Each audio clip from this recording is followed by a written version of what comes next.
Forget frequently asked questions. Common sense, common knowledge, or Google. How about advice from a real genius? 95% of people in any profession are good enough to be qualified and licensed. 5% Go above and beyond. they become very good at what they do, but only 0.1% are real geniuses. Richard Jacobs has made it his life's mission to find them for you. He hunts down and interviews geniuses in every field: sleep science, cancer, stem cells, ketogenic diets, and more. Here come the geniuses. This is the Finding Genius Podcast with Richard Jacobs.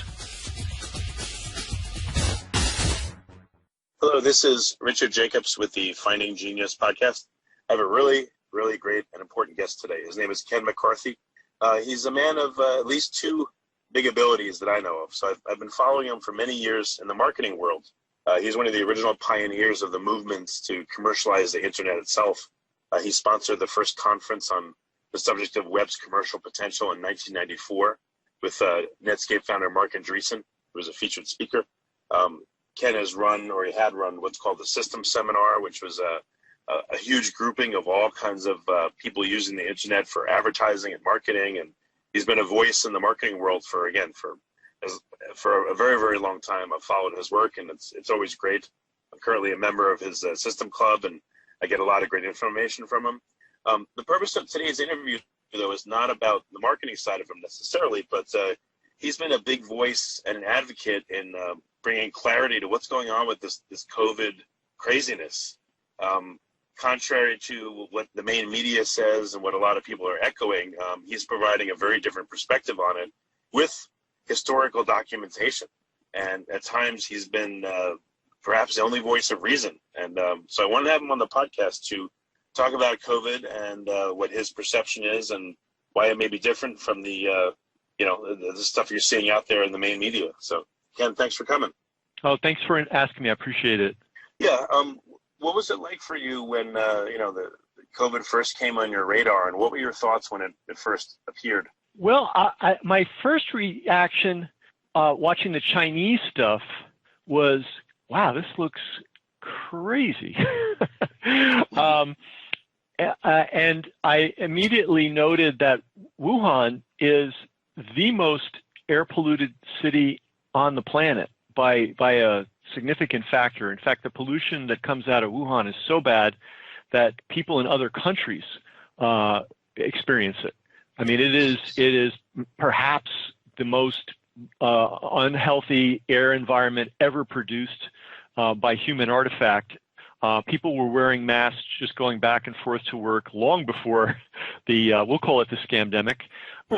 There was also a lot of political problems going on in Wuhan. Now, most people, I think, are aware of the very serious political problems in Hong Kong, which the Chinese government can barely control. There were similar problems going on in Wuhan. People that lived in Wuhan said that basically the air smelled like burning garbage all the time. Nice, right? And part of the reason for that was they had these very poorly operated garbage incinerators, and there was, I believe that now I'm stretching my memory, but I believe there was a huge controversy about the building of yet another one, and I think the people there said absolutely not. There was quite a bit of protest, and so I all that went into my calculator, knowing that I have infinite respect for Chinese culture. I have no respect for the Chinese government. Let's just make clear on that, right? But the culture, the people. I mean, these are some of the most amazing people that ever lived. The government, they're like all governments, except this one's bad on steroids. So when I see that this was already a severely air polluted place, I see that there was severe civil unrest there. I see that they'd made mistakes before. SARS-1, by the way, this is what's going on right now, is called SARS-2. There was severe miscalculation in the handling of the SARS-1 epidemic. So now I see, okay, they've got another epidemic. The timing's kind of interesting. So that was my original thought. Can I just say something to folks? People think, well, what does this marketing guy know about anything? I don't really talk about this with my audience because it's not highly relevant, but I did go to Princeton. I did study neuroscience. My lead professor was Bart Hobel. He was the man who charted and mapped the dopamine pathway in the brain. I'm not a science lightweight. I am not a professional scientist. I decided not to go that way. I decided to do other stuff.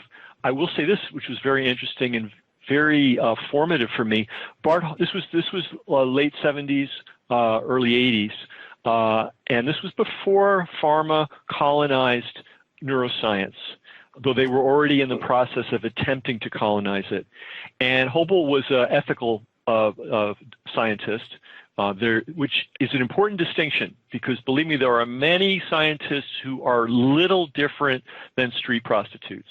And that's unfair to street prostitutes. But there is a large world of scientists. If you write the right check, you will get the right study, period. Hobel wasn't one of those guys. He was a genuine scientist from the old school. And here's the key point.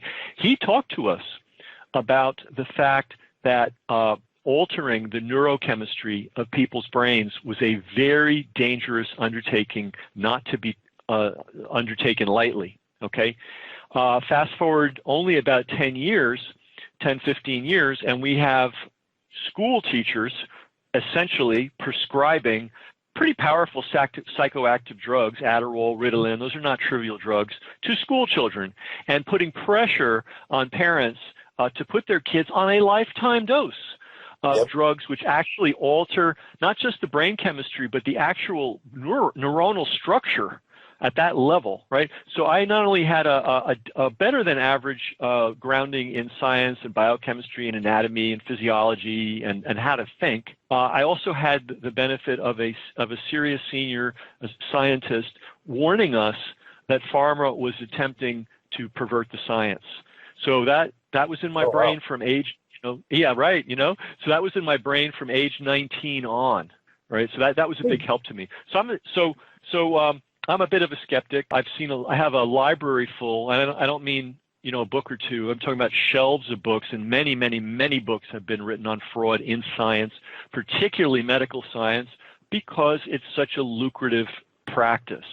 There's a lot of it. Most of these books come and go. They don't get any promotion. You're certainly not going to see them on TV.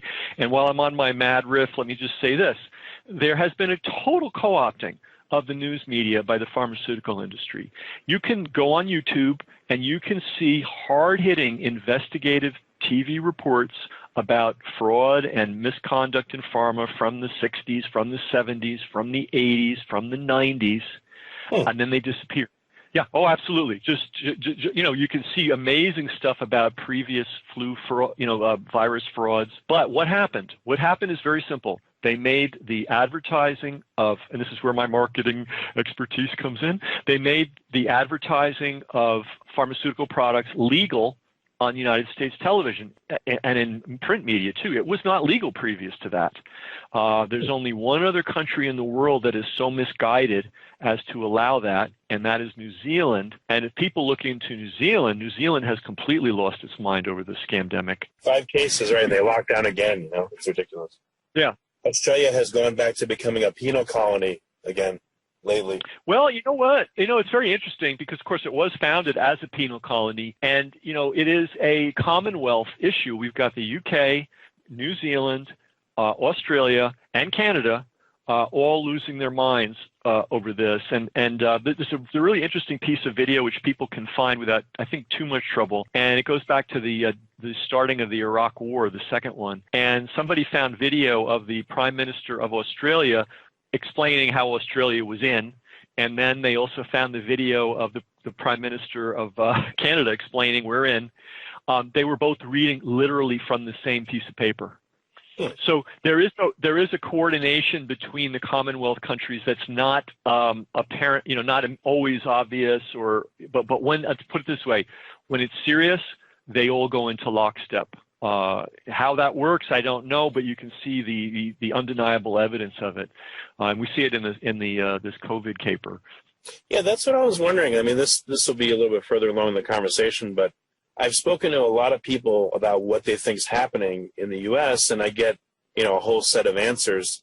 But then when I look at the entire world, then I think, well, it doesn't make sense. Is the whole world just copycats and they're just waiting and patiently waiting to be told what to do? It doesn't make sense that this is the whole world. The whole world's a jail. It's weird. Everyone's just, I don't know who's in charge here of the thought pattern and It's just very strange when I look at the whole world. Why is the whole world doing this? Well, they're all doing it a little differently. You know, they're all doing their little variations on it. Before I answer you, let me tell you about another area of my expertise. Sure. I'm a better than average student of propaganda, the history of propaganda. People may know who Edward Bernays is. If you don't look him up, he's the father of sinister propaganda. And when he died, I bought not all of his library, but a decent piece of his library. I'm a more interested than average person in the history of propaganda and corporate and government lying.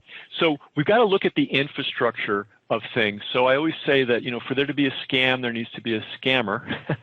And for a scammer to run a scam, there needs to be a playbook. And for a playbook to be executed, there needs to be an infrastructure. It is clear that in the U.S. at least, the front man is a guy named Tony Fauci, Anthony Fauci. In other countries, you have different people leading the show, but there's clear corruption. The problem is the brilliant PR and propaganda behind this. I mean, it is brilliant. It is absolutely world class, because what they've done, what you do with propaganda is you want to limit the argument. And if you limit it in an intelligent way from the get-go, you can just completely derail people. Let me give you an example. How many times has somebody said, hey, this is going to hurt the economy, and the other side says, all you care about is business. You're just a Trumpian, you know? Right. I mean, that was a brilliant propagandic construction. Now, unfortunately, there was nobody there to say this and make this an equal meme. We're not just talking about damaging the economy. We're talking about damaging the underpinnings of society. We're talking about damaging people's employment, people's incomes, children's desire to play and be educated, old people's desire to see their relatives, their younger relatives. So if we had the ability at the time to instantly detect that meme, we could have attacked it with a no, this is not just the economy, this is society. So anyway, there are people that engineer these things. It's their career, it's their livelihood, it's their training, it's what they do. It's how we got sold into the Iraq War. I mean, if you think, and I'm going to just riff like crazy, so give me some, thank you for your patience. When we look at a war, we're often told, and I'm going to get back to the medical issue in a bit. We're often told that man is a warlike creature, and wars are inevitable, and definitely disagreements between human beings inevitable. Even sometimes interpersonal violence. It's part of the human experience. War, war has to be organized on an industrial scale. I mean, how do you move? Let's just think about and as a business person, we can, anyone that's run a business. Let me give you the assignment. Move 1 million people, Richard, to Saudi Arabia in 3 months. They need uniforms. They need food. They need housing. They need toilets. They need doctors. They need weapons that work. They need ammunition. Yeah, that is a massive undertaking. It's not casual. So I want to say this to people. The propaganda that is designed to make war palatable is also done on an industrial scale. There are not 3 guys working on it. There are hundreds, if not thousands, of people working on it. Now, let's change gears and look at to answer your question, how did this become global? Okay, so we have a guy named Tony Fauci. He is by no means the mastermind. He's a front man, but he's a key cog in the wheel. He has been the head of the Allergy and Infectious Disease Division of the National Institute of Health for 36 years. 30, that's a long time to have one job in the federal government. Interestingly enough, and amazing in our status-crazed society and money-crazed society, none of the major news outlets have pointed out of the 2 million plus people that get a paycheck from the federal government, he's the 3rd highest paid civil servant. Oh, wow. Yeah, right. Interesting, huh? Generally, people only hold positions like that for a long time for 2 reasons. 1, the powers that be like him and know they can trust him. And 2, he wants a power base. You don't think he lived off a $1,200 check from the government when all this happened? No, I mean, and the other thing about him is, in addition to his salary, which isn't super high, it's like $300,000 and change, but it's the highest, that's what they pay in the federal government. He also gets honorariums, awards, speaking payments. For instance, the University of Albany, Albany Medical Center, gave him $500,000 for being a genius several years ago. Interestingly enough, the SUNY, State University of New York, has received tens of millions of dollars in grants from Tony Fauci. So he's been going, or now this is the other key thing to understand about him. He is the spigot, with a capital T, capital H, capital E, for research money on infectious disease in the United States of America. Okay? If you like this podcast, please click the link in the description to subscribe and review us on iTunes. Scientific research is not a freewheeling thing. You have, depending on the field you're in, you have a handful, if you're lucky, number of potential funding sources. NIH is the 800-pound gorilla in the room. Not only that, if you piss Fauci off, he's just going to pick up the phone and kill you all over the world. You're not going to get money from anybody. Oh, wow. Okay. Really? So, this is a very important thing to understand. So any science that you see that's being done in the world of infectious disease, that includes AIDS, by the way, that includes Ebola and all the other things that have been hyped to the moon, you are either singing the Tony Fauci song or you are not in business. So this is important. He basically controls all the people in this country, because nobody does scientific research out of their own pocket. Very few people have the wherewithal or the energy and initiative, and I'm going to say integrity, to go out and get independent money. Most of them go the easy way, which is just to go hat in hand to NIH and other groups like that, and just get the money. Even if you had the money, the ethics, what they call ethics of it, could stop you. An IRB could say, nope, it's not ethical what you're doing. And then even if you had the money, you couldn't do the research anyway. Well, speaking of ethics, and there's so much to go here. Fauci is married to a woman named Christine Grady, and she is presented as the doting housewife who makes sure that Tony gets his rest and eats 3 meals a day. Christine Grady is also the head of ethics for the NIH and the chief arbiter of human experimentation standards. Okay, really? Tell me, how on earth, with NBC, CBS, ABC, Fox, the Wall Street Journal, the New York Times, all these investigative reporters right and left, did they miss that little detail?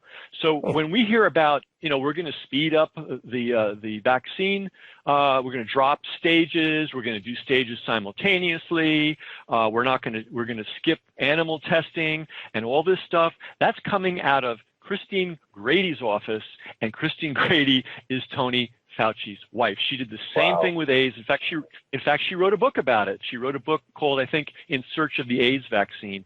And in these people's minds, the only, or not the only, but the most important health tool in the universe, in the known universe, it's not nutrition, it's not exercise, it's not a good environment, it's none of those things. It's vaccination. Okay, it's a religion to them, and the whole book that she wrote was basically an attempt to erode the Nuremberg Code. Okay, this is important. Nuremberg Code. What's that all about? During World War II, the Germans operated slave labor camps all over the place. Millions of people. You'd be grabbed off the street, and next thing you know, you're working for nothing in a slave labor camp, making cement, making munitions, sewing, whatever, right? Yeah. All of these labor camps had hospitals. Why? Because there were outbreaks sometimes, often of typhus. That was one of the big problems they had. As everybody knows, and what the exact details are, I think is the numbers and the means and all this. The people with various opinions, but nobody disagrees that hundreds of thousands, millions of people of all backgrounds, Jewish, Catholic, Gypsy, homosexual, people that were against the regime, were sent to these camps to work as slaves. And many, many, many of them died, some in the course of being overworked, some were murdered. One of the murder methods was to send people to the camp hospital, where they would be checked out. If they were healthy enough, we'll put them in bed for a couple of days and send them back to work. They did it because the Nazis were really about theft.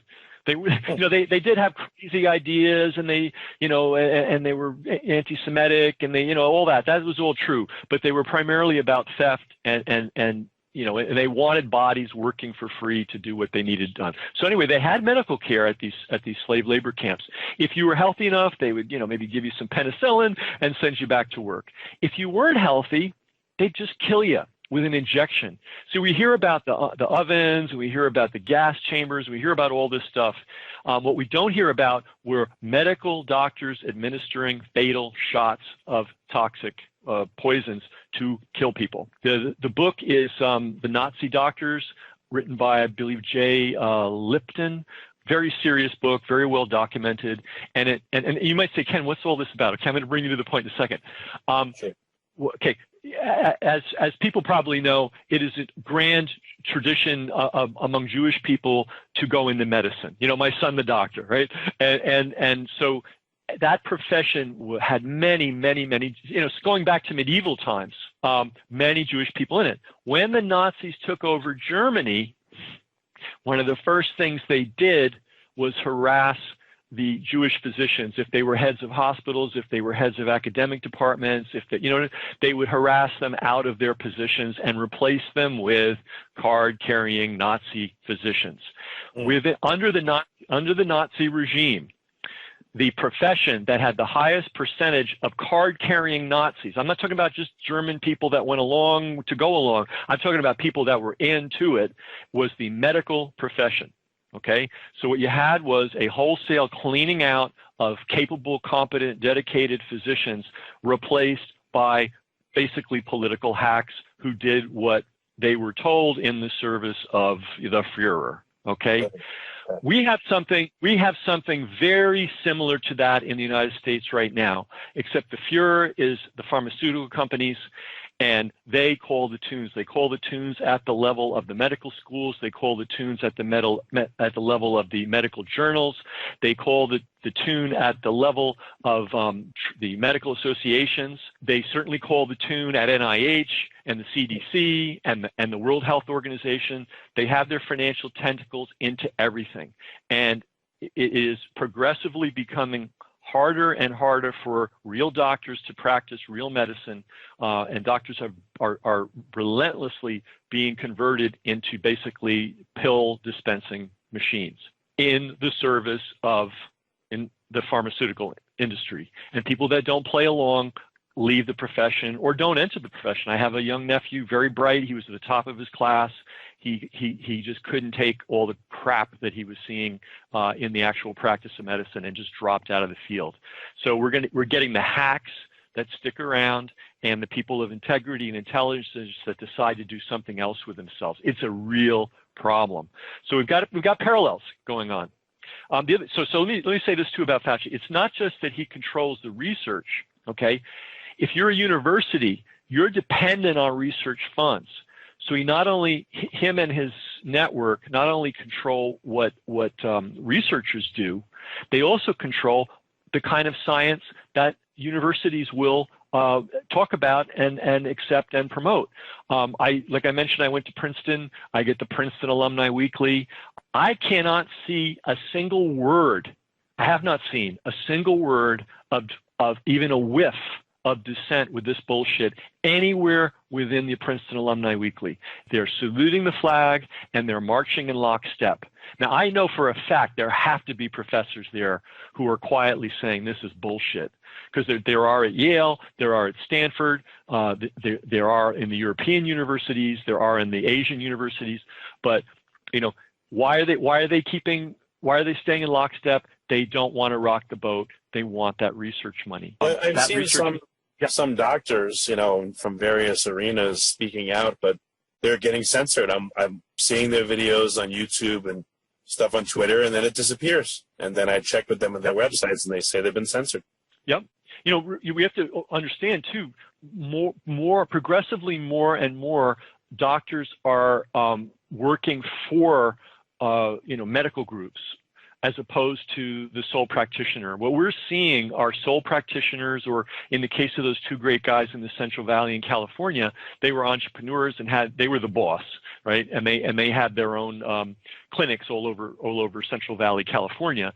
So they were able to speak out because they were the boss, right? But most doctors, it's supposedly this elevated profession. Most of them are hired hands at best. So most of them right out of the get-go are not free to say a word. And we saw this with the whole vaccination thing. And I'm surprised that very few, maybe nobody, I haven't seen anybody talk about this. A year ago, we had the measles pandemic, scamdemic, where a few measles cases, interestingly enough, where in California and Washington State. That's interesting. And we'll talk about the corruption of public health officials in a second. We had a few measles cases blown up into this, epic disaster, and now every kid's got to not only has to get the measles vaccine, but if he doesn't get the measles vaccine, he can't go to school. We had a knucklehead county executive in my part of the world, in Rockland County, who actually tried to float the idea that children would be permanently quarantined and not allowed to leave their homes unless they got a vaccine. Not going to school, not going to the library, not going to playground, not going anywhere, not leaving. Now, luckily, a lawyer came in and shot that down. And the savagery of, because I follow this extremely closely, the savagery of the propaganda attacks on physicians, on families who didn't go along. There was a chilling phone study somebody did in California. Now, the California law said if there is a medical, we'll call it a problem, a vulnerability, a child's family can decline vaccination. Right? So somebody tested that. They got on the phone with a recorder running, and they called 150 pediatric groups in California. Every single one refused care for that child, and it's recorded. Yeah. Well, it's if when things are top down and everybody's working for somebody else and everybody's getting their money from one source and one source only, it's not like us. We're entrepreneurs. I've got all these different clients. If one client doesn't like me, well, too bad. I got 10,000 other clients. And I can always get new ones. If I'm a doctor, I've got this license, and that's another problem that doctors have. Any jerk, any bozo can attack any doctor's license at any time. You don't even need a whole lot of backing to do it, and the doctor has to deal with it. So doctors are extremely weak. They're weak. They're in a very weak position. So we've got researchers under the thumb, we've got universities under the thumb, we've got physicians under the thumb, we have journals under the thumb because they're all supported by pharmaceutical companies. See, back when there was the swine flu fraud, which was only 10 years ago, and it was called a fraud by the mainstream news media. That's the most bizarro thing about this. It's like they have total amnesia. There was a swine flu, and the whole world was going to get it, and they had to set up, they turned gymnasiums into mass inoculation centers, and everybody was screaming. Oh, yeah, there's video of all this. And in the United States, and people were running to get inoculated, and they were out of their minds with panic. And then it became obvious that this thing was bullshit. And actually, some European countries actually sued pharmaceutical companies because they were stampeded into stockpiling huge amounts of this vaccine, which turned out not only to be semi-dangerous, but also completely useless. But this is just a marketing ploy. I mean, it's a sinister marketing ploy. But what's the best way to get people to do something? Scare the daylights out of them that if they don't do it, something horrible is going to happen. So they've been playing with this, tinkering with it, trying a little bit of this, a little bit of that, and bit by bit, they have perfected their game. And their game now includes public health officials. For instance, I'm in New York State. We have an absolute lunatic governor, absolute lunatic. Beyond belief. Just beyond belief, right? So I said, well, who's advising this guy, right? So I looked into who's the chief public health official in New York State? Well, he has no experience in infectious disease. He has no experience in epidemiology. He has no experience in public health. He's a pediatric cardiologist with a specialty in anesthesiology. He is a member of the Council on Foreign Relations. He has been eating at the AIDS, HIV equals AIDS, pig trial for many years, and every other thing, every other scam these guys have been running. So he is a political operative. So we have one state that's got a political operative as public health director. How many else do you think? Now, an interesting thing in New York, and I can't believe the amazing investigative journalists of the world haven't figured this out. Fauci was a good friend of Mario Cuomo, the father of Andrew Cuomo. He's known the Cuomos since they were kids.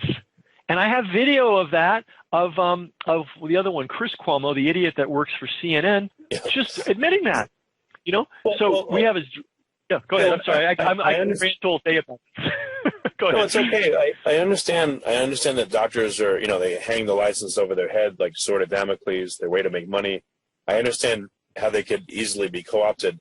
Why the media? How is the media co-opted, and why are they all saying literally, it's like they're reading from a script. They all say the same thing. It's very easy. Number one, they're always reading from a script. You can find video, humorous videos on the internet where you'll have 30, 40 newscasters in a row saying the same exact thing about the same exact story across networks, ABC, Fox. So the thing to understand is, it's a room full of mirrors. It's like a fun house. Remember, I don't know if you've ever been to like an old school carnival and they have the mirror. You go walk into the room in the mirror, and you get all disoriented. We look at these guys with nice haircuts and we think they're journalists. They're newsreaders, and their sole qualification on earth is they can say anything, even something. Well, especially including often things they know absolutely nothing about with absolute certainty. And they can convey certainty. They're sort of a low-grade actor. They're like B-grade actors. There is no journalism. When you turn the TV on, nothing you see on that screen is journalism. It doesn't exist. All right, so that's an important thing to keep in mind. The other thing is, and this refers back to something I said earlier, and it's a simple thing, but sometimes we overlook the simple. We allow pharmaceutical companies to advertise on television and in the print media, okay? If you watch the ABC News, Fox News, CNN, it doesn't matter. It's all, not all, it is heavily drug ads. It can be 40, 50, 60% drug ads. Now, I know a little bit about media buying. Most people buying media on television are beating up the publisher or the network. Give me a deal, give me a deal, give me a deal. Right. I'm going to guess that Big Pharma doesn't do that. Big Pharma says, what do you want? And just pays. So let me ask you a question. You've got a business. Doesn't matter what, could be a hot dog stand, could be a massage parlor, could be whatever. If 50 to 60% of your business is regular, dependable, and pays full price and never wavers, while the rest of your 50% comes and goes seasonally and, disappears and comes back and that advertiser says, I want you to do it this way, or I didn't like that you did it this way. How impervious to influence do you think a corporation would be? Now, an individual might say, hey, look, I've got my standards. I don't care. I'll eat tuna fish. I'm not going to live on sardines. I'm not going to run crap news to satisfy you. But you know what? Corporations do not think that way. So if 50% is a big chunk of revenue, and again, I think they're paying full boat for it, because the illusion is they're trying to persuade the public to go to their doctor and say, hey, I think I've got restless leg syndrome. Can you prescribe Leganol for me? That's only part. I think the other part of it is it's a legalized form of bribery. Even things like CNN, they have whole news hours that are underwritten by Merck or underwritten by, one of the pharmaceutical companies. If you've ever seen, who's that horrible guy on CNN? He's a descendant of the Vanderbilt family. He spent 2 years literally in CIA summer school. Oh, Anderson Cooper. Oh, really? Oh yeah, this guy's ridiculous.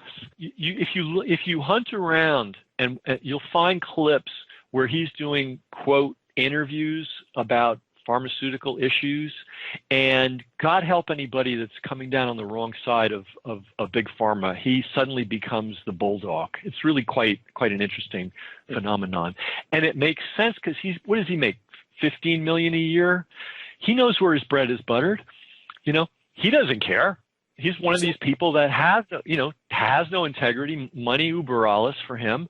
And, they want me to beat up on this anti-pharma guy. I'll beat up on him. Hey, let's look at this. Robert F. Kennedy Jr. Whatever you think about the Kennedy family, they are a historically important family in American history. They just are, period, right? Robert F. Kennedy, a historically important man. Robert F. Kennedy Jr., that alone he should get a little celebrity, but he is also a first-rate, has been for decades, environmental attorney. Like first-rate, has won many cases, done many, many important things. He's become very interested in last several years on the issue of vaccine safety. He cannot get on the mass media. Now, how is it possible that a man with that level of family celebrity, that level of genuine authority, because to be an environmental lawyer, you really need to know a lot of science, how can that man be banned from all the news channels? Now, he asked Roger Ailes. Roger Ailes was the creator of Fox News. So if you love Fox News, you can thank Roger Ailes. If you hate Fox News, you can blame Roger Ailes. But however you feel, he created it. Believe it or not, in the weird world of the people that run the world, the Kennedys and Roger Ailes were friendly from the time Robert F. Kennedy was a kid. Go figure. They knew. So Robert F. Kennedy Jr. knew Roger Ailes on a deep personal level, and he asked Roger, why aren't I on Fox anymore?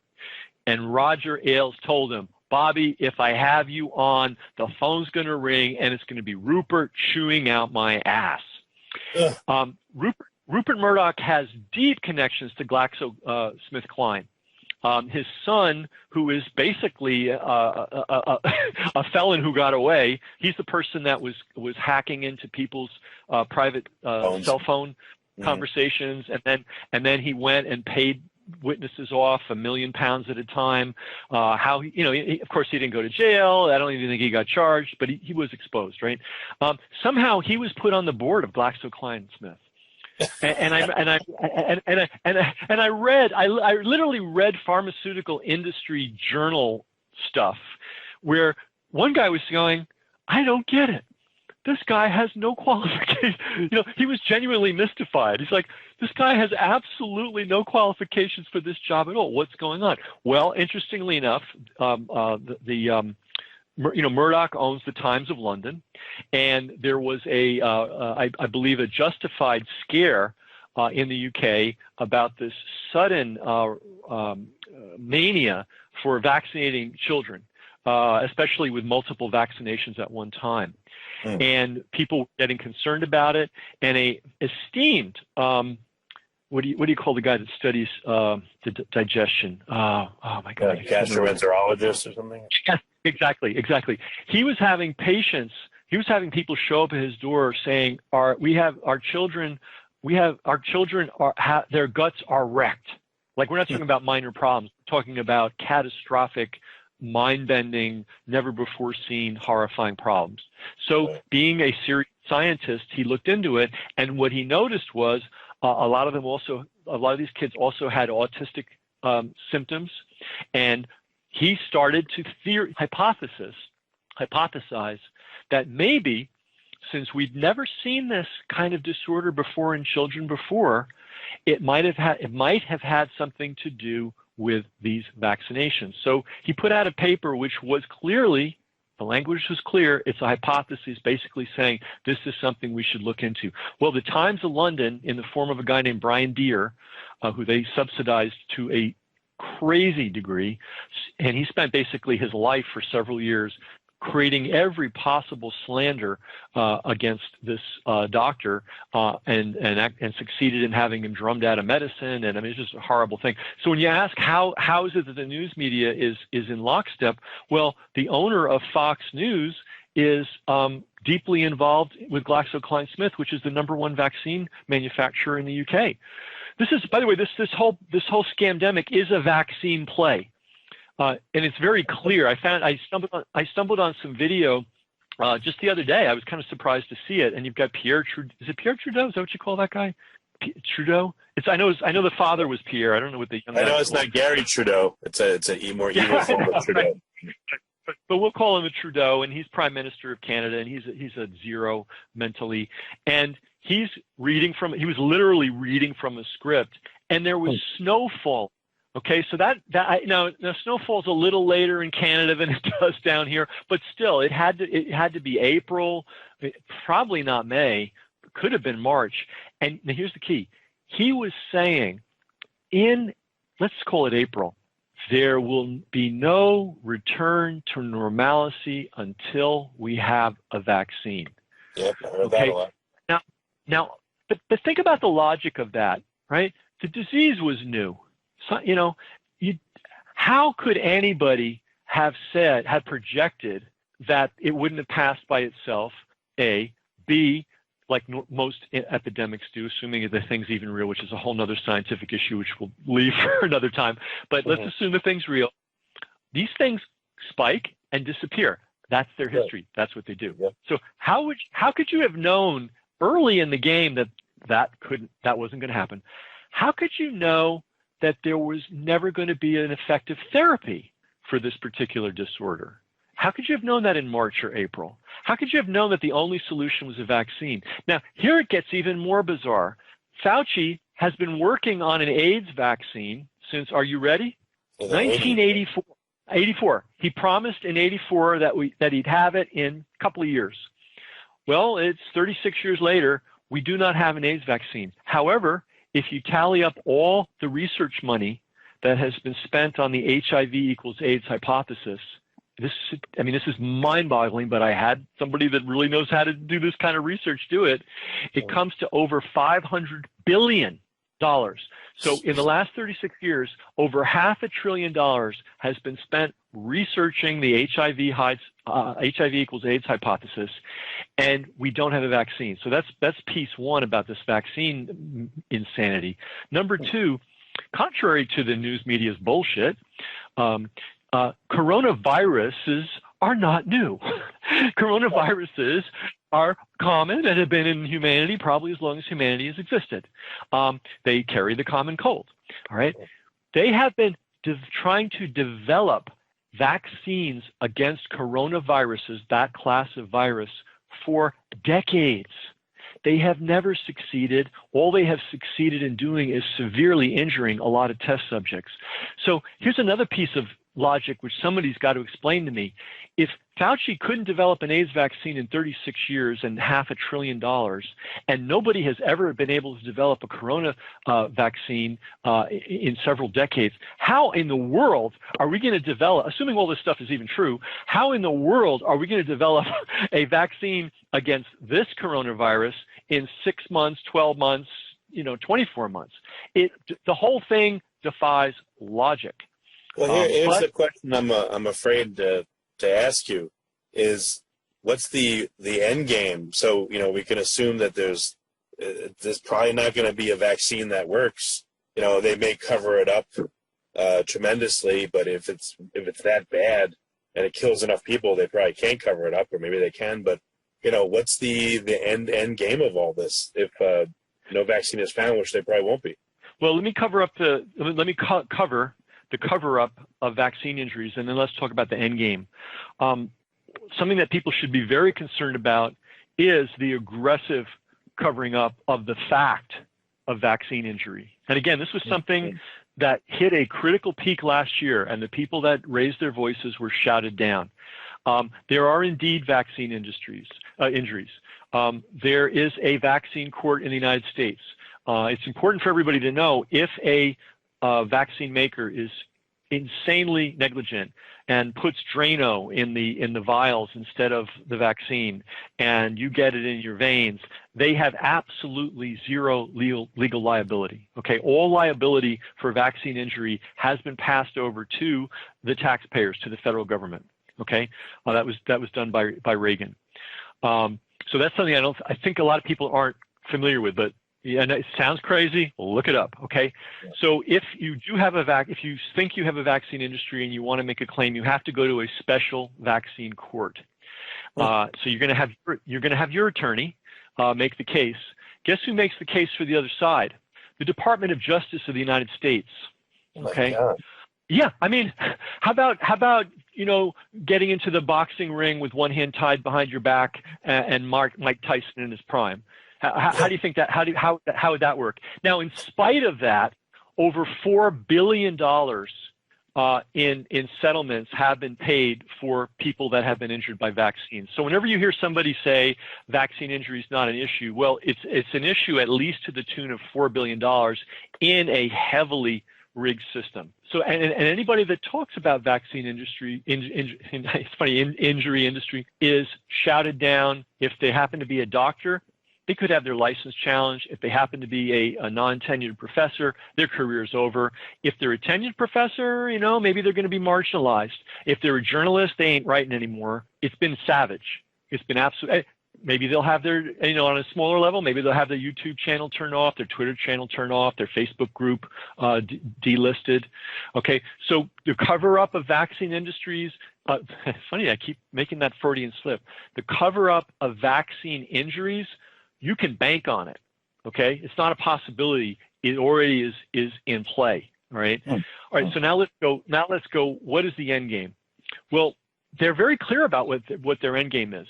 One thing that you can see is once they got immunity for product liability, they immediately started inventing the need for new vaccines. I'm 60, so I might have gotten maybe 3 or 4 vaccines in my life. I got the polio, maybe tetanus. I don't know. It wasn't many. Okay. Right. I don't have my numbers handy right in front of me right now, but my understanding now is the average kid by the time he's 18 has had about 70 vaccinations. Oh, how? Please, everybody should look it up. Don't take my word for it. How many different supposed conditions is the 70 of these boosters? Rubella, measles, hepatitis B, you name it. You name it. And some of them are multiple. It's incredible. Yeah, everybody should really look into that, and you can just probably go CDC. Just go CDC recommended vaccine schedule. They're not hiding it, right? But what they have done is multiply these dramatically. So that's part of their agenda, is just to keep adding new vaccines on.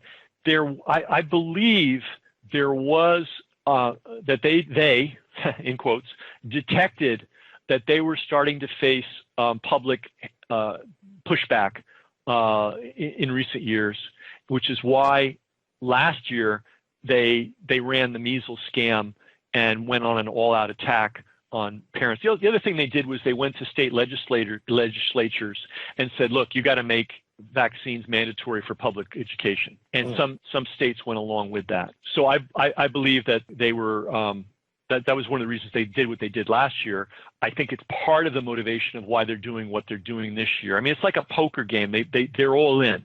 They're going all in, because what they want is the ability to declare the need for any vaccination anytime against any illness for everybody. See, right now it's been limited to kids. And shame on us, shame on all of us for allowing young families and children to be the victims of this for so long, and all of us not standing up. But we're going to get our comeuppance, because this is going to put everybody on the vaccine schedule. That's what I think they're working towards. You want to work, you want to get on an airplane, you want to receive government benefits, where's your vaccine card? And by the way, Gates Bill Gates has been crystal clear about this. He's not holding any cards back. What he envisions is a digital ID that has your vaccine record on it, which you will present at borders and on planes and any place where there's a reader, which could someday include supermarkets and barber shops and, basically, yeah, right. So you have to understand the vaccine business is fantastic. Government mandated, which means I have no marketing costs. Universal. Most markets are niche, even big markets. I can't sell hair curlers to bald men, but I can dictate that every child in America get a vaccine. That's fantastic. If I can dictate that every breathing human being in America gets a vaccine, the money becomes mind-boggling. Now let's look at Gates's, record as a human being. He ran a cutthroat monopolistic business. Basically, he colonized the PC and destroyed a lot of innovation, either ruined a lot of other companies or just bought them out and made them disappear. So the idea that he's some kind of a humanitarian that wants to advance the good of mankind is ludicrous. He's willing to put, 5, 10, 20, $30 billion into this venture because he knows if he has the winning hand, we're talking about hundreds of billions of dollars, maybe trillions of dollars. There's another piece to this business.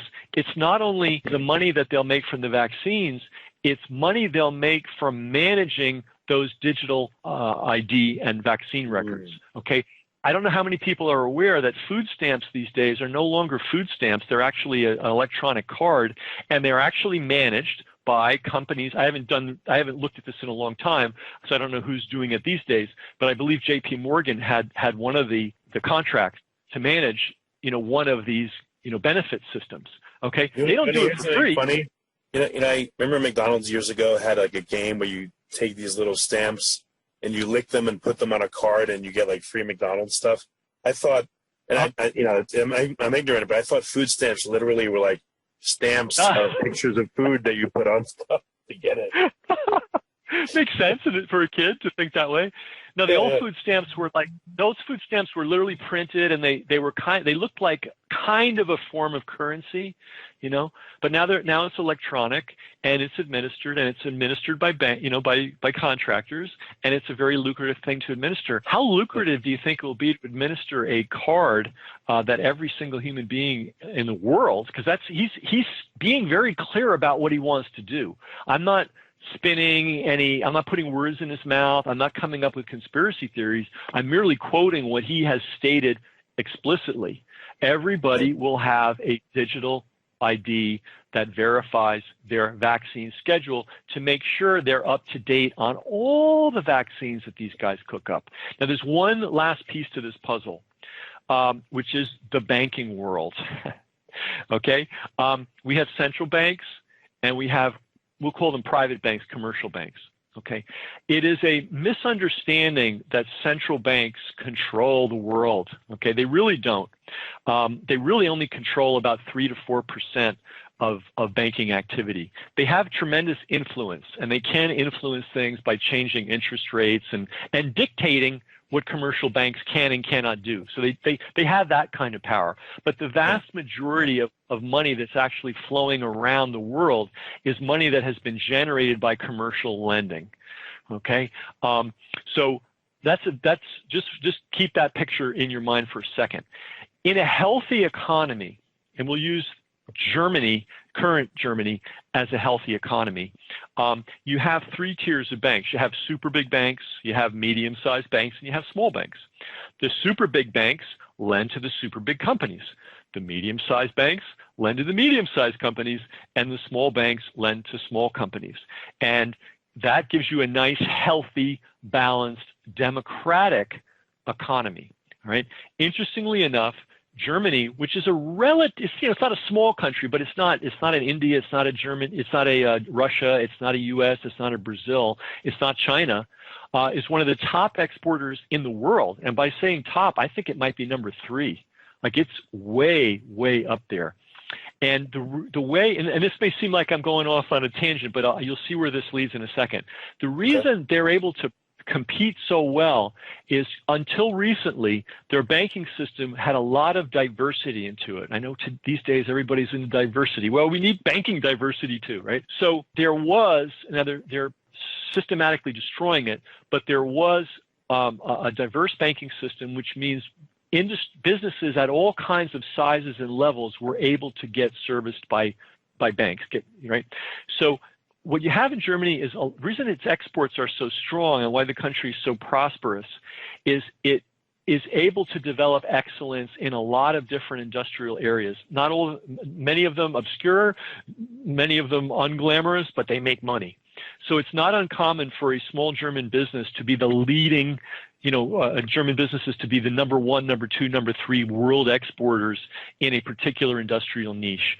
One of the reasons they can do that is because of the education level of Germany. They have this amazing university system, but they also have an amazing system for training so-called blue-collar workers. So you have a very high level of guys that actually do the real work. And then you have a banking system that helps businesses at all different levels.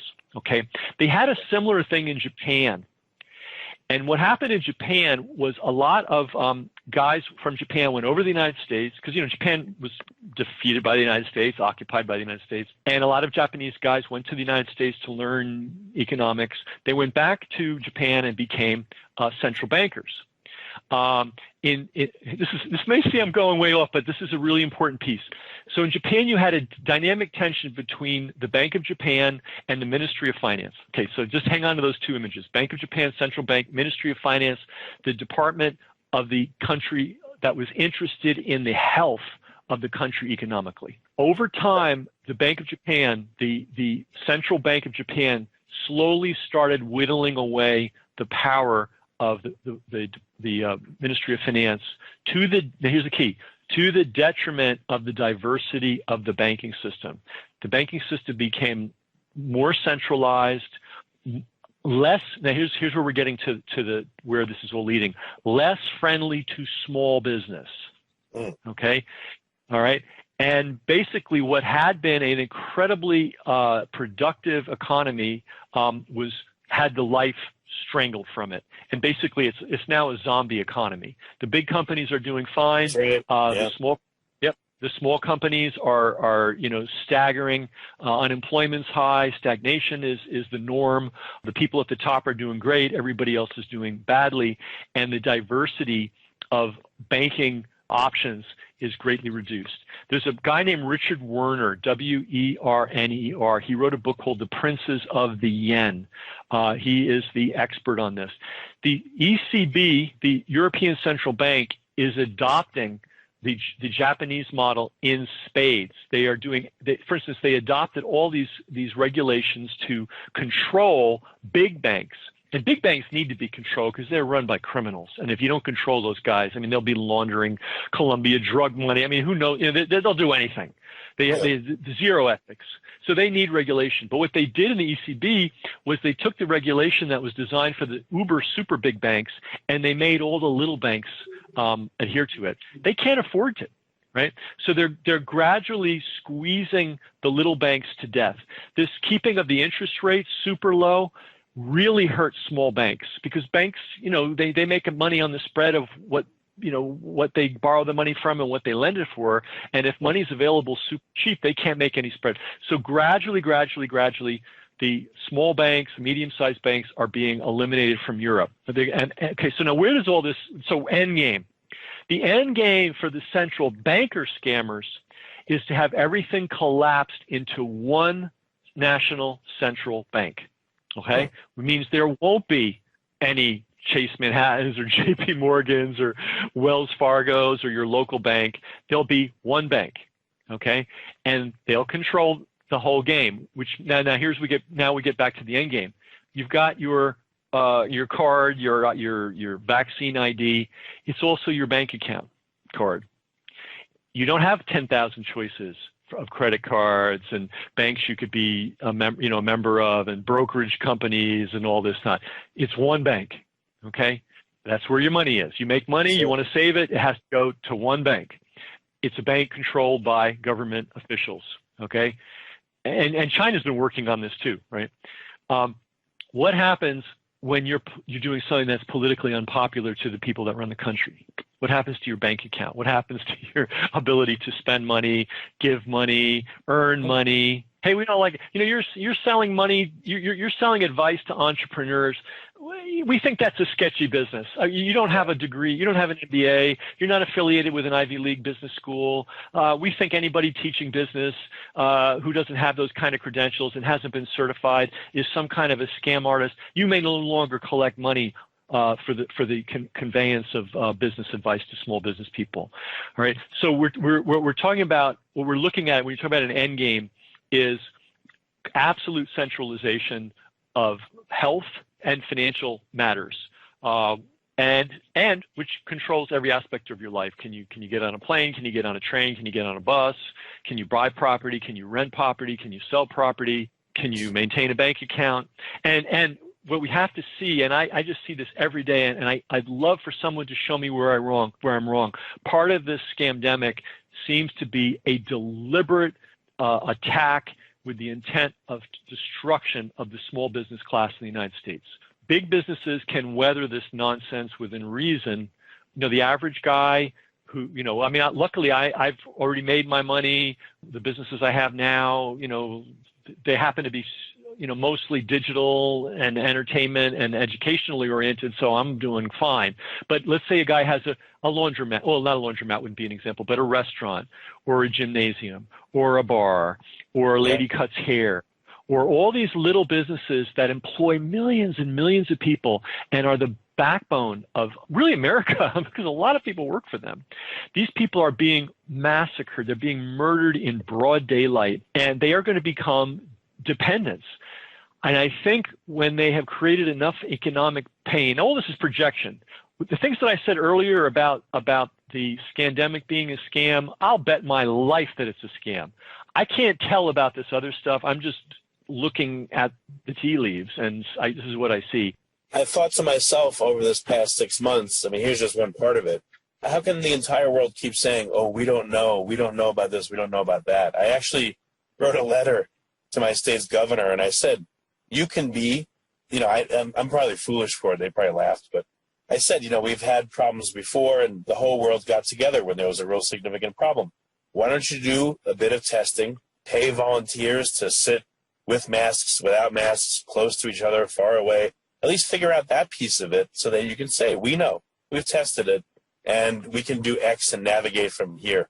But, of course, no response. And I've asked many people, why haven't they, if all these agencies are saying we don't know, they can't figure it out? Seriously? Like, there can't be a consortium of countries or states or whatever that, allocate a few $1 billion to figure out exactly what's going on with SARS-CoV-2, but they must not want to. I see no other, it just doesn't make sense.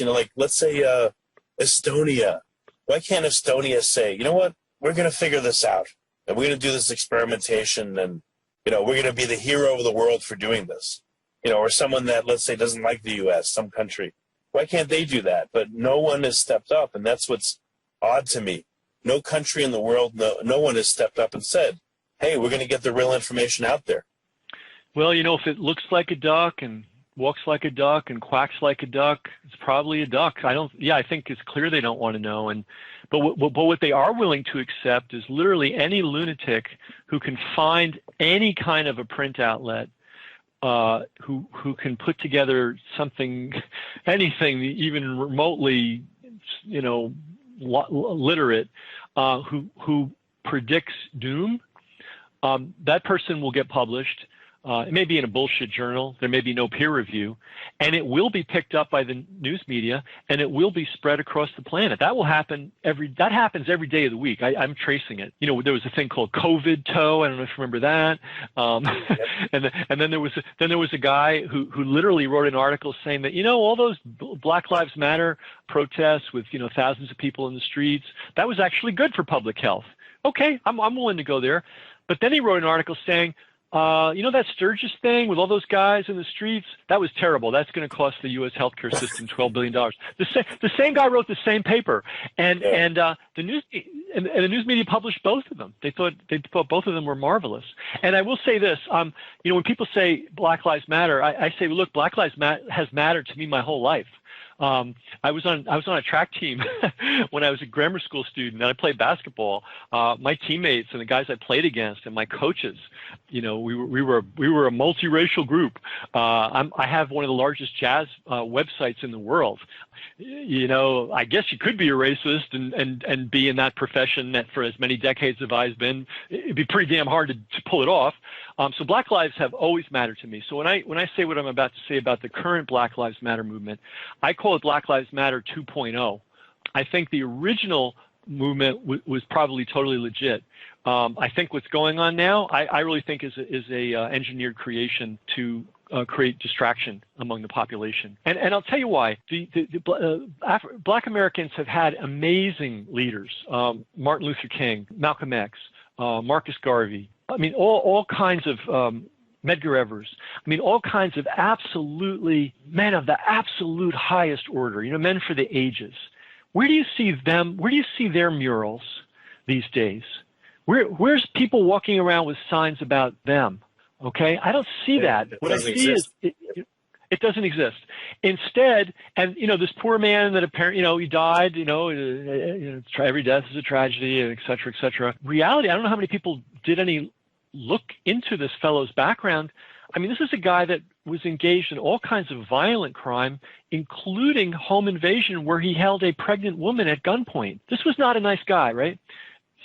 No one should die in the street, and police officers should conduct themselves professionally. But this does not make the guy a spiritual hero. And yet, somehow they've convinced people to paint, 20-story murals and of this guy all over America. And I just look at that and I go, are they joking? We can't find a mural of Martin Luther King, but I can find 100 murals of a guy who basically was a multiple violent offender felon who did die, let's say, under bad circumstances, but still, So anyway, as soon as I think what happened was but it's a pretty controversial call, huh?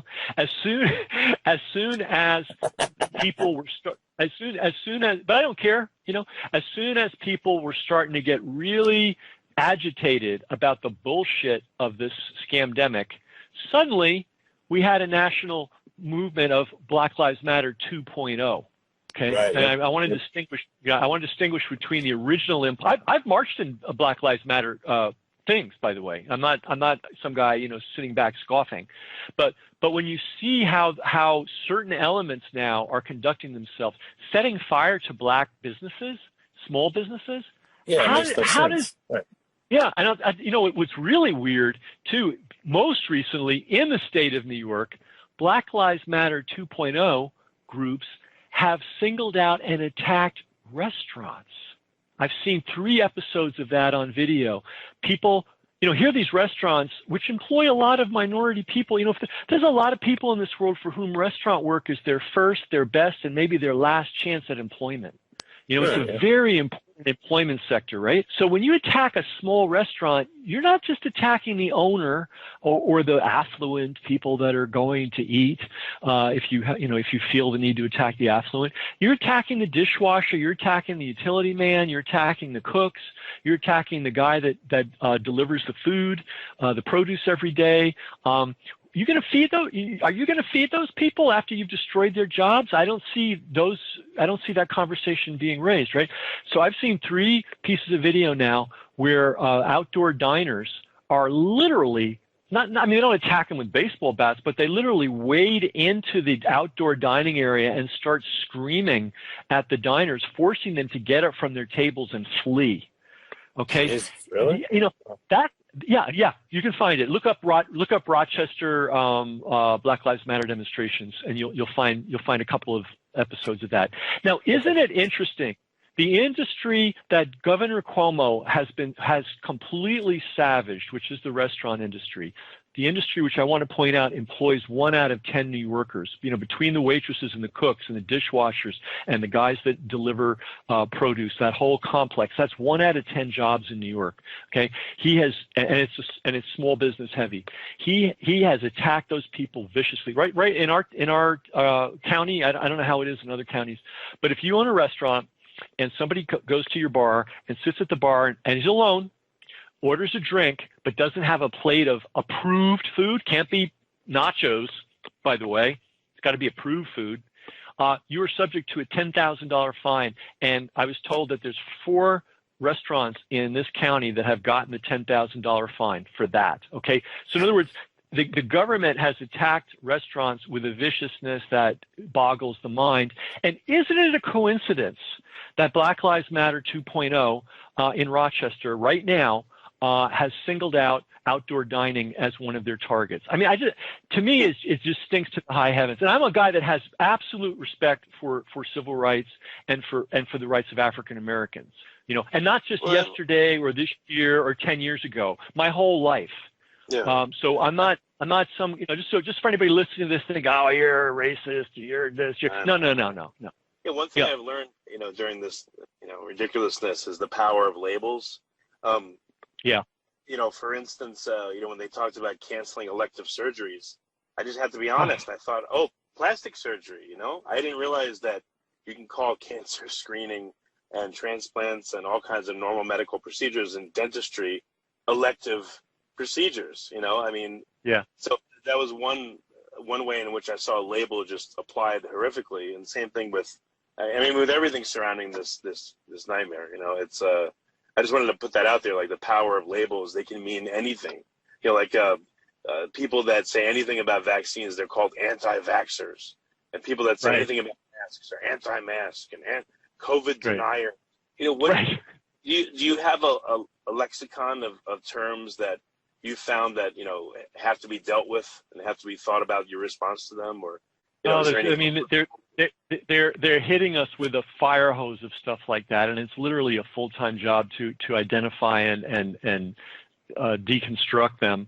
I pointed out one, which was claiming that anybody against the lockdowns who talks about the economic effect only cares about business and doesn't care about people. Well, no, we care about society as a whole, and we know that when you destroy business activity, you're going to destroy a lot of people's lives. What would be another? There's just so many. There's almost so many examples. It's hard to pull one out. But the elective surgery is a good one. Oh, another brilliant one. And I'll give these devils credit. I mean, they did their homework, they did their thinking, their research, their planning, their execution. Anybody that questions the COVID scenario is called a Trump supporter. I mean, that's just mind-boggling because Trump actually, he's going along with pretty much everything. You know, there's a little variation on, you know, the Democrats say A, he says A squared, you know, but it's pretty much the same. He couldn't wait. You know, he can't wait for the vaccine. He's all about the vaccine. So it's ludicrous to call people like us Trump supporters because we're questioning all this nonsense. And yet they do it and they've succeeded in it. I mean, I get treated like, I won't wear a mask. I mean, if I go in the store to buy food, I've got to comply because I don't want to starve to death. But otherwise, I'm not wearing a mask anywhere. And the dirty looks I get in my liberal little village is just incredible. So that dichotomy or that labeling of you're a Trump supporter, I think that was just brilliant. That was brilliant and extremely effective and planned in advance, not an accident. Didn't just. By the way, I'll tell you one that I would love to nail down. I tried to hire a researcher, but so far no one's actually taken the job. If anybody wants a job, I mean, I'm not going to make you rich, but I will pay you. Who was the first person to use the phrase, the new normal? I would love to have the answer to that question. I'd like to know the first time it appeared, and I'd like to know out of whose lips it came. I talked to one journalist, and she says, this is fascinating, that as early as mid-March, her editor told her to stop using the new normal because it was already old. So some PR firm, because one person pointed out to me, we haven't talked about the HIV/AIDS fraud. That's a whole other thing. I made a film about it, by the way, which if you'll send people the link, I think if they watch this, it's going to make a lot of things clear to them. No problem. Somebody told me, who's a veteran researcher of the HIV=AIDS fraud, she says there's not a PR company in the United States of any size that hasn't gotten a boatload of AIDS money. In other words, an AIDS foundation, AIDS this, AIDS that. It has been a cash cow for many people. And by the way, COVID, make no mistake about it, a lot of people are being destroyed financially. A lot of people are getting rich off COVID. PR agencies, pharma, obviously, a lot of people are being paid. So I'm going to say this somewhere. We're going back to Edward Bernays and the manufacture of consent and the whole industrialized propaganda system. Somewhere in some boardroom, a bunch of guys were sitting around trying to figure out how to sell this thing. And somebody came up with the name, the new normal. It's just like, the new Coke or the, whatever little advertising slogan. And that thing was pushed out to the right person at the right time and disseminated, and suddenly it was on everybody's lips. That is how it works. So I would love to, 'cause I would like, I don't have infinite money, and I wish I could find. I'm not good at finding people to do work. I seem to be very good at finding people that take money and don't do the work they're supposed to do. But what I would love to do is find serious people who are willing to do the grind work. It's not Einstein work, it's grind work of helping me to do some forensic propaganda research on this. By forensic, I mean reconstructing how this whole thing was laid down from day one. And when it would be done and it's going to take a lot of people, not a lot of people, but several people just grinding it out. And that, just go to the internet and read the news every day. Start January 1st, or start the first time that this virus was ever mentioned, and just track, okay, what was the news? What were people saying December 10th? What were people saying December 11th? Who was saying it? What were people saying, and just reconstruct that. That would be a very, very important body of information. And if it were laid out for people, I think they would see how this thing was constructed. If I could just talk a little bit about the film that I made, it's called Fauci's First Fraud. HIV equals AIDS, and there are tremendous parallels between what we're going through now and the AIDS panic of the 1980s. Now, I'm old enough to have lived through the AIDS panic of the 1980s, and I can tell you it was a panic. Oprah Winfrey told her listenership of, I believe in those days it was up to 40 million viewers. She told them in 1987 that by 1990, 1/3 of Americans were going to be dead of AIDS. Okay, that's how insane things got. Everybody was sure they were going to get AIDS. I mean, as recently as 2000, when I got some life insurance, part of the life insurance deal was I had to get an AIDS test. I mean, I'm a heterosexual with the same wife for 30 years, but we both had to get AIDS tests. I think that's been phased out. Really? But anyway, the hysteria. Yeah, I hope so. To get life insurance, that the hysteria around that was massive. And what's so interesting is it's the same cast of characters: Fauci, NIH, CDC, the World Health Organization. It's the same cast of characters. So in this film I made, and by the same thing, testing that's unreliable, calling people infected when all they have is a positive antibody test, putting people on drugs or ventilators when all they have is a positive antibody test. Mm-hmm. I should also give you another link. I did a very in-depth interview with a contract nurse who worked both in a Florida hospital and then went to New York as a contract nurse to work in a city-run hospital. And she talks about the unbelievable disparity in treatment between how people were treated in Florida, where they lost no patients at all, and New York City, where they lost every patient. And I'll give you, not everybody may have a chance to listen to the interview, so I'll just cut to the chase. There are city-run hospitals. They are the dregs. I mean, to put it bluntly. I once visited a friend who had a daughter in a city-run hospital years ago, and it was Dickens. I mean, Dickens time. It was scary bad. And basically, her testimony, she's not under oath, but I did question her, and she gave answers, is that basically anybody that came in with anything, asthma attack, anxiety attack, heavy cough, was considered presumptive COVID. And a lot of those people were put on vent. And your listeners, some of them may know, but probably most of them don't know that this thing about vents is sort of like, oh, well, we put somebody on a vent and, it's just a medical procedure. No. To put somebody on a vent, you have to put them in a induced coma. There is between 4 and 20 different IVs they have to receive steadily nonstop. You have to put them on multiple paralytics. So in other words, you have to freeze their body. Holy shit, really? Oh, yeah. Nobody. Now, interesting. How many times has the word vents been bandied about by the news media? 100 million times, right? How many times have people been told what it means to intubate and vent a human being? It means paralytics. It means sedatives, multiple sedatives, including fentanyl. Okay. It includes analgesics because it's painful to have a tube stuck down into your lungs. Okay. Now, some logistical questions. How do you drink water when you're in a coma? You don't. All your water is coming from. How do you signal to anyone that you're in distress? You don't. You're completely dependent on the tech person who's supposed to be monitoring you. You're 100% dependent. Jesus, you're gone. That's horrible. Okay. Yeah, it is horrible. So you got all these tubes in you, you got all these drips in you, all these drugs in you, and then they wonder, well, gee, the guy was on a vent for 3 months and he survived, but his health is ruined. It must have been COVID. Are you kidding me, man? You're immobile for 3 months. You're dehydrated. You're taking drugs that would kill a horse under the best of circumstances. And I'm going to get a little gross here. How do you think you evacuate your bowels when you're in a coma?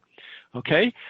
This is a messy, dirty, difficult, unhealthy situation at best, and I'll leave it for the nurse to tell you some of the things that she encountered in these city-run wards. But basically, they were taking people off the street that had non-COVID problems and venting them and killing them.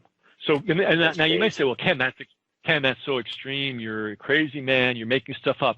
You tell me. You go look at the death rate in New York City.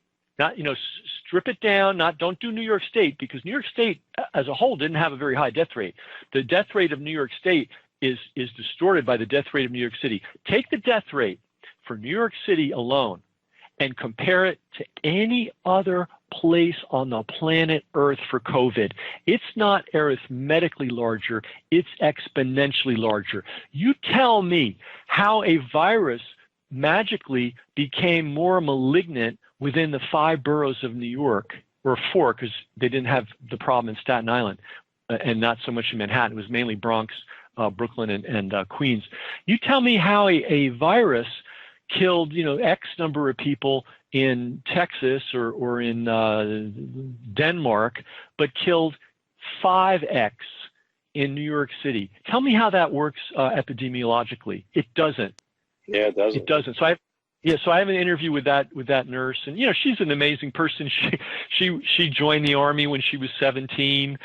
She had the misfortune of being in boot camp when 9/11 happened, which meant she was in the first wave going into Iraq. So this is no lightweight girl. This is somebody that knows how the world works.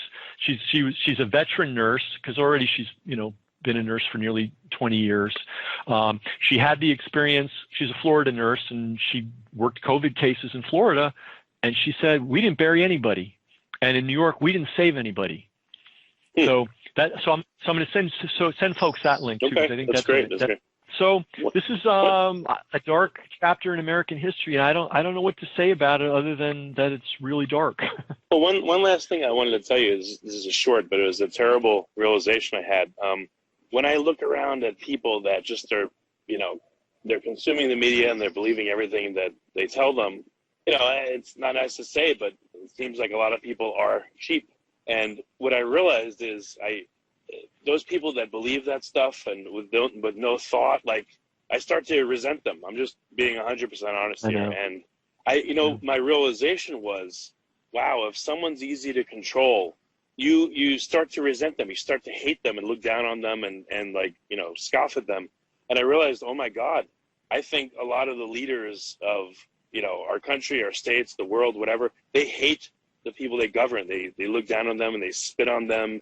mentally, and they just, because they see how easily they are controlled. So I don't know what your thoughts are, but that seemed to be a realization that I had, and it was horrible.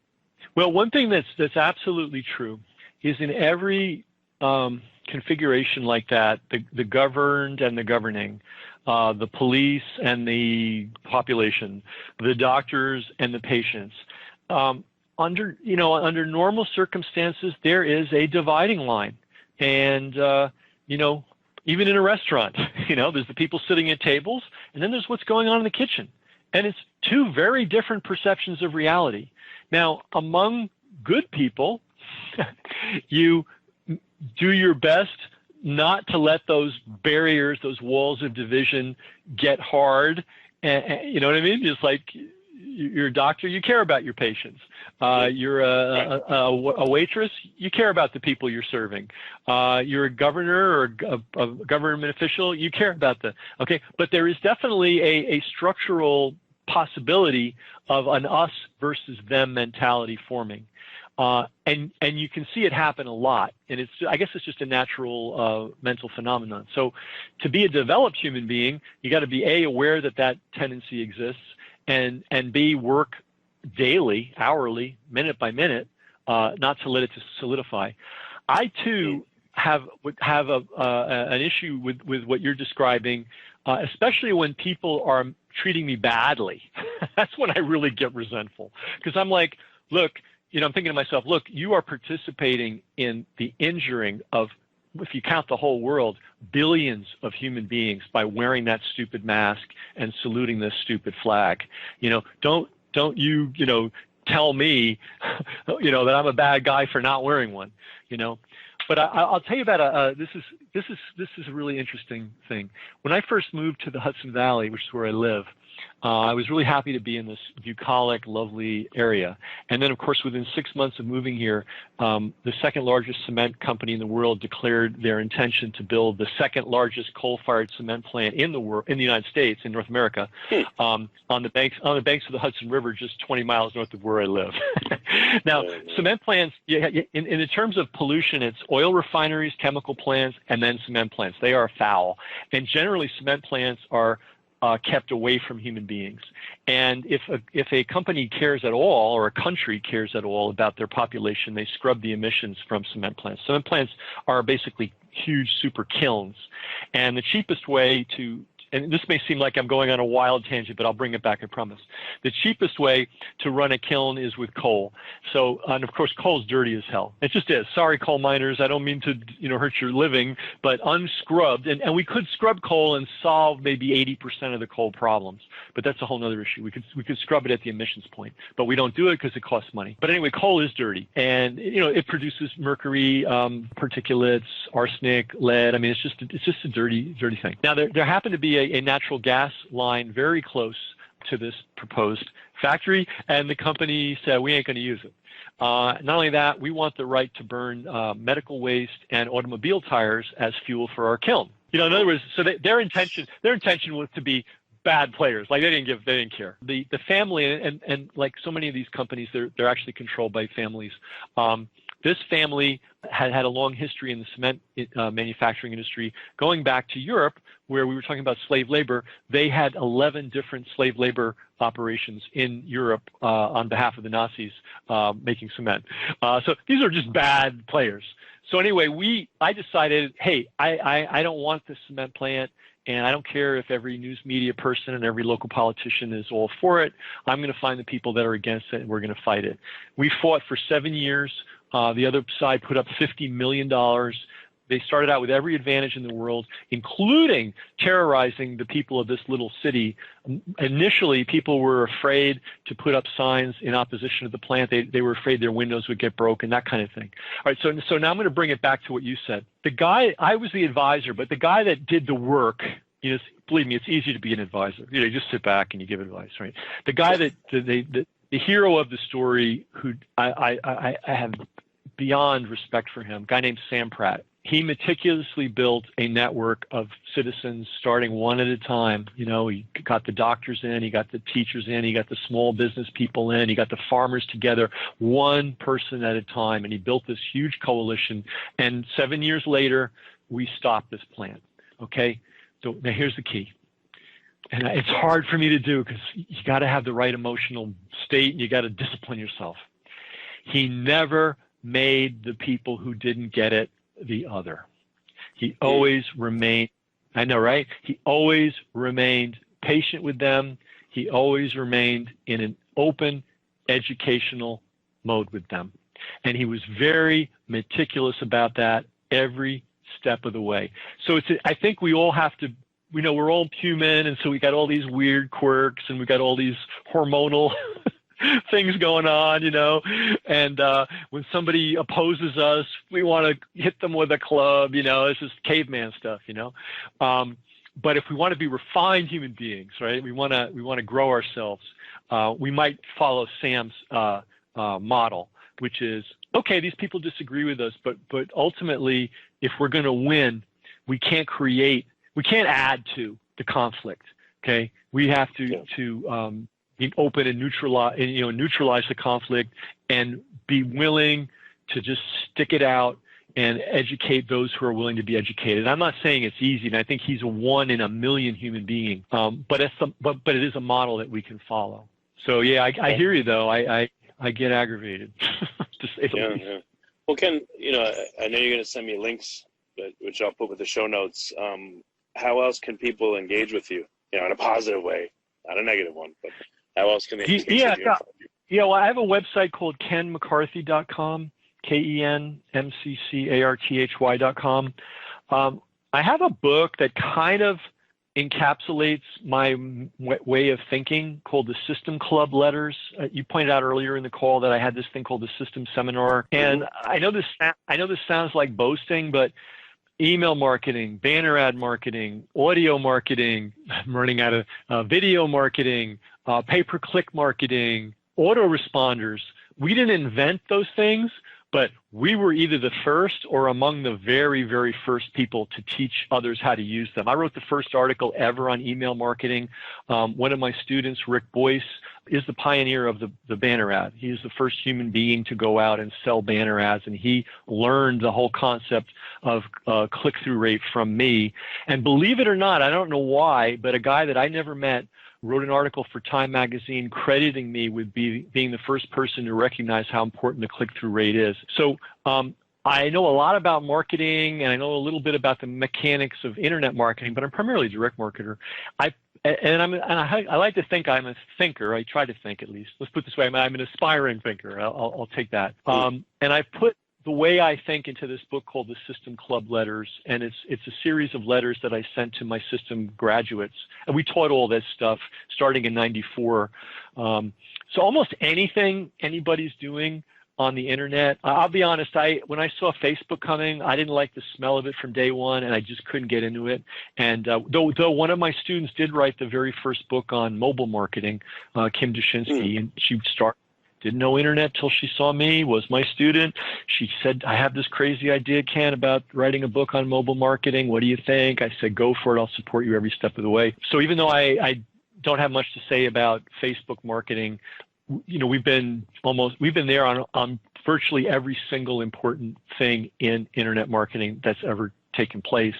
And so my thinking about marketing and my thinking about how to think is in the System Club Letters book. So if people went to KenMcCarthy.com, you could do worse than buy that book and read it. It wouldn't hurt you. And honestly, if somebody buys it from me and thinks it's crap, just send it back and I'll refund your money. I'm not going to keep your money, But it is actually, if you like what I have to say and you like the way I think, this book is more of it. And it also contains a lot of practical advice on how to advance yourself in business and in persuasion. And then I have a lot of articles, and I have a tremendous, almost an embarrassingly large number of articles on this scamdemic. It's been my focus since about March. Sometimes I wonder if I've lost my mind, but I cannot not say anything. So I continue to say things. So KenMcCarthy.com. I was going to say, even if nothing else, your blog has been a source of sanity throughout all this. So if nothing else, if people don't care about the marketing side, your blog talking about all the COVID issues is incredibly informative. So yeah, both are resources. Great. So, thank you Ken, for telling. Yeah, Ken, thanks so much for coming. I really appreciate your time and your passion, and I'm glad there's people out there like you. So thanks for being on this call. Well, thanks for giving me a chance to talk. I love to talk about this stuff, and surprisingly few people are interested in hearing it. So thank you for giving me a chance. If you like this podcast, please click the link in the description to subscribe and review us on iTunes. You've been listening to the Finding Genius podcast with Richard Jacobs.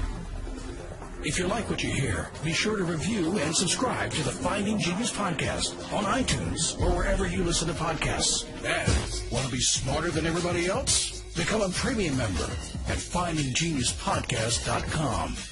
This podcast is for information only. No advice of any kind is being given. Any action you take or don't take as a result of listening is your sole responsibility. Consult professionals when advice is needed.